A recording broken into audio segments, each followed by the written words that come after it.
Ladies and gentlemen, scandals everywhere. We're shifting power going on between Washington and Pretoria. But before we get on to the main video of today, can I yet again remind you, if you haven't already, please subscribe to the channel. It really does help. And if you'd like to support the work that I do here, you're welcome to buy me a coffee. The link is in the description box below. So let's get on to the first news story and let's check in with Francesca Albanese, the UN Special Reporter who was sanctioned by the United States. Now, this individual, who is the Special Reporter for the Palestinian territories, was sanctioned by the United States for her bias and inflammatory anti-Israeli rhetoric and conduct in her official UN role. Now, this specific story may not seem relevant, but it's actually the approach to sanctions that are really relevant, because this is the approach the ANC gives. They say if Donald Trump or America sanctions the ANC, they said they didn't care. Now, originally, the UN came out and said, well, she'd been sanctioned and it didn't really matter. She said she was fine. But Francesca has now come out and said that the sanctions were, and I quote, horrible, and that they deeply affect her private life and family. And she claims that she was targeted for defending Palestinians. Now, the UN initially responded and said, well, she'll be fine. But now they're saying that actually she enjoys diplomatic immunity. Remember Lethal Weapon 2?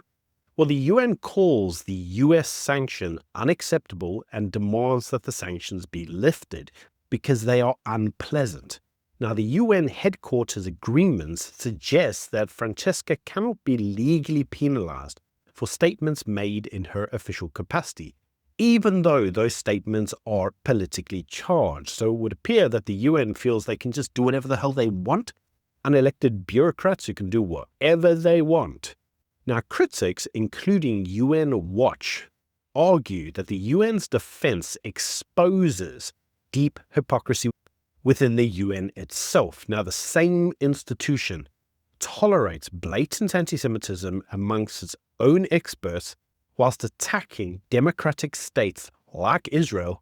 And what you're meant to take from that is actually this idea that the UN still defends democracy is just complete hogwash.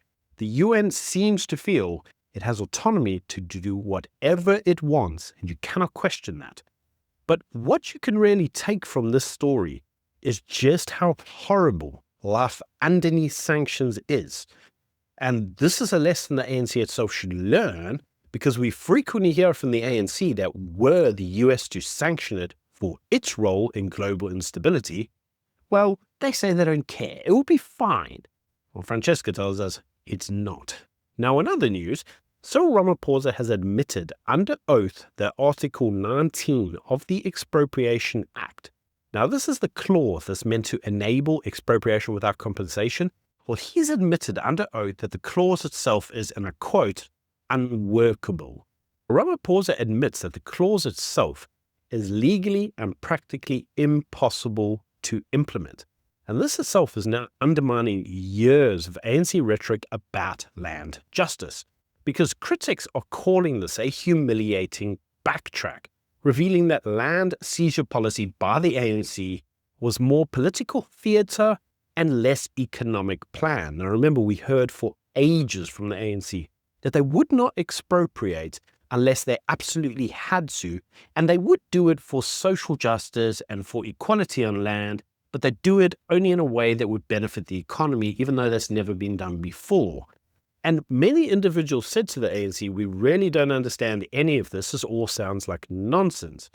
And that's exactly what it is. It's nonsense, and the ANC now admits that it was nothing more than nonsense. Now, economists are warning that uncertainty created by years of expropriation threats have already driven away investors and depressed property values, all thanks to ANC lies, because the ANC admits itself, when put under oath, that is unworkable and cannot be done in the way the ANC says it can when they go out to the uneducated masses begging them to vote for the ANC. I'm sure none of this comes as a surprise to you.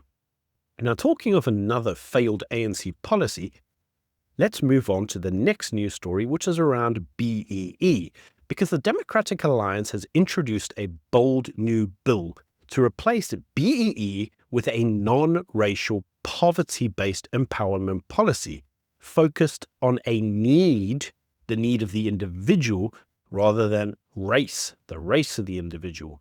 Now, this itself is going to severely undermine ANC elites because they've transformed themselves into very rich elites. Now, the DA argues that the current system entrenches a small politically connected elite.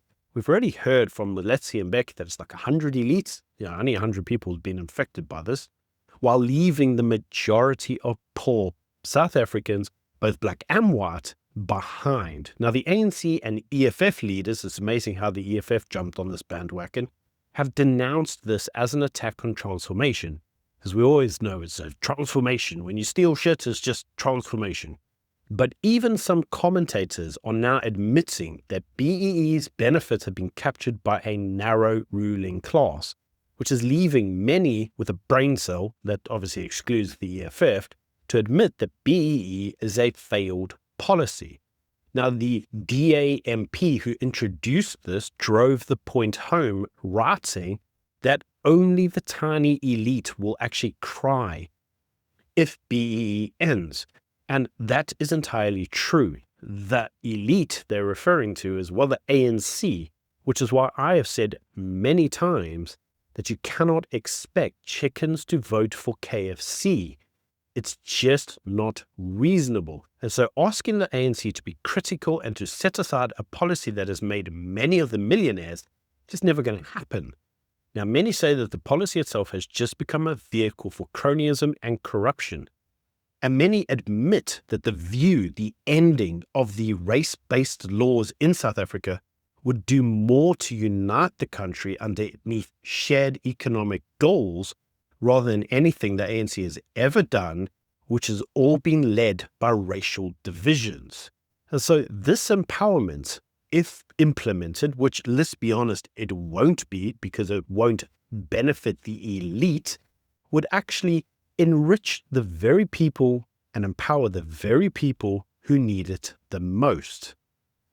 Moving on to the next news story, this is the news story around Ezelweni. And I must admit, I read this story and I felt pretty deflated. This is the settlement that the ANC has now reached with that marketing firm. Now, for those of you who don't know who they were owed a lot of money by the ANC. After many court cases, the final settlement figure was supposedly reached with the courts, which was in like 150 million rand.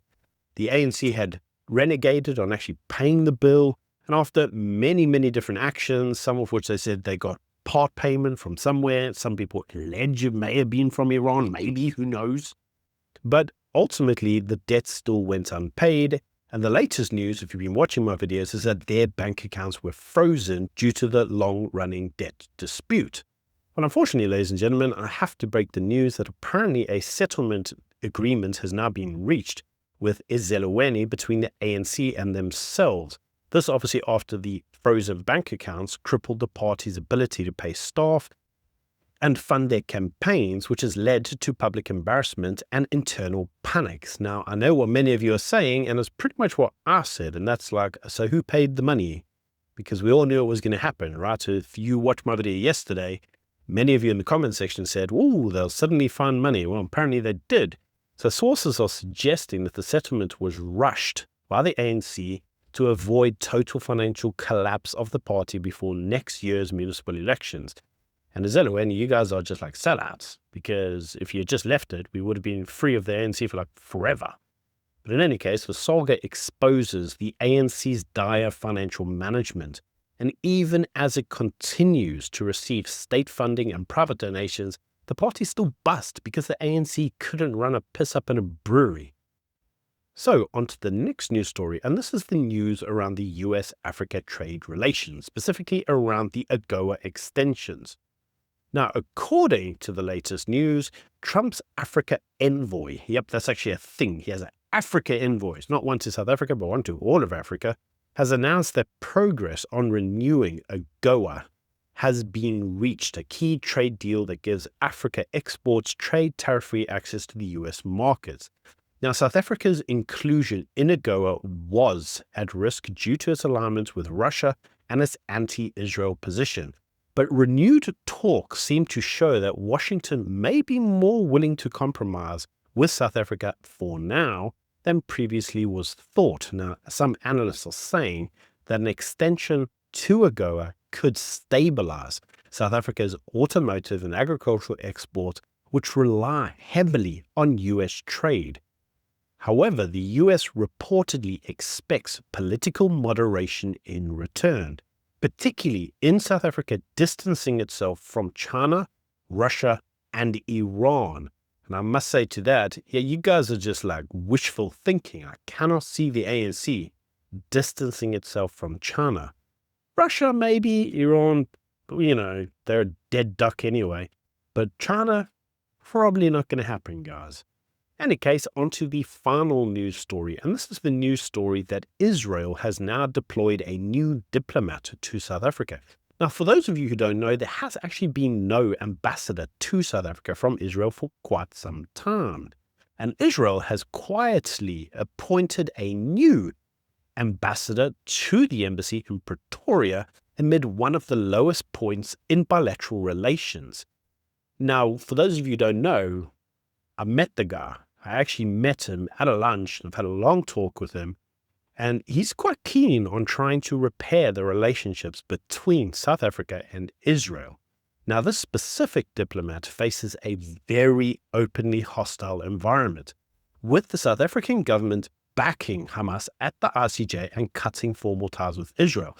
But now, because of the so-called ceasefire, well, there is now a suggestion that now might be the time for South Africa and Israel to bury the hatchet and somehow find a way to work together. I also said to the ambassador myself that I think that's wishful thinking, but we'll wait and see.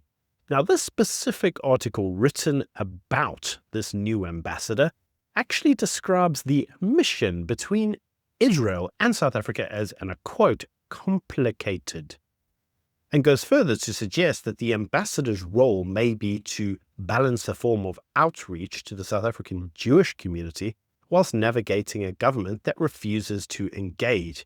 And to a degree, that's kind of true. The ambassador is there to deal with the Jewish community, like all of the ambassadors are. And the idea that he's somehow got to engage the government that refuses to engage, well, that's also very true of ambassadors of all Western countries that have to somehow navigate through the political shit heap that is the South African government. Now, that specific embassy was downgraded in 2018. So for those of you who say, yeah, but this was all about October 7th, 2023, I say, well, actually, the embassy was downgraded 5 years ago. Now, this appointment itself signals Israel's intent to maintain minimal but critical diplomatic presence in South Africa, specifically to focus on trade, diaspora support, and regional intelligence coordination. So you can let me know what you think in the comment section below. If South Africa should just do something with Israel in order to boost trade, we could probably do quite a lot with them in terms of drip irrigation and forms of technological advancement. And those things would be highly beneficial to a country like South Africa.